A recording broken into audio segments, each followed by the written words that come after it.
Hello guys. आज की इस वीडियो में आपको बताने जा रहा हूँ कि आप पिंटरेस्ट के ऊपर अपनी जो होम फीड है उसके टॉपिक्स आप किस तरीके से यहाँ पे चेंज कर सकते हैं। सो गाइस, अकाउंट क्रिएट करते वक्त आपको यहाँ पे 5 टॉपिक्स यहाँ पे चूज़ करने होते हैं। सो गाइस, अगर आप बाद में किसी भी टॉपिक को रिमूव करना चाह रहे हैं तो किस तरीके से आप उस टॉपिक को यहाँ पे रिमूव कर सकते हैं।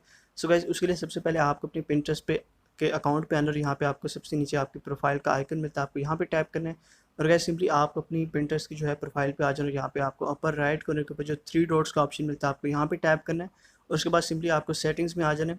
और गाइस, सेटिंग्स में आने के बाद यहाँ पे आपको अकाउंट मैनेजमेंट के नीचे एक होम फीड ट्यूनर का ऑप्शन मिल जाता है। सो गाइस, सिंपली आप इसको होम फीड ट्यूनर वाले ऑप्शन पे जाना और यहाँ पे आपको आपके बोर्ड्स, आपकी हिस्ट्री, आपके टॉपिक्स आपको मिल जाते हैं। सो गाइस, सिंपली आपको यहाँ टॉपिक्स में आना और यहाँ पे वो टॉपिक्स आपको मिल जाते हैं जो कि आप यहाँ पे चूज़ करते हैं 5।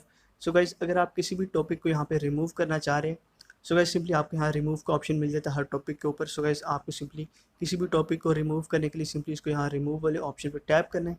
और गाइस, इस तरीके से आपका जो टॉपिक है वो पिंटरेस्ट से यहाँ से रिमूव हो जाएगा। और गाइस, इस तरीके से आप पिंटरेस्ट के ऊपर से किसी भी टॉपिक को ईजिली यहाँ पे रिमूव कर सकते हैं और किसी भी न्यू टॉपिक को ईजिली ऐड कर सकते हैं।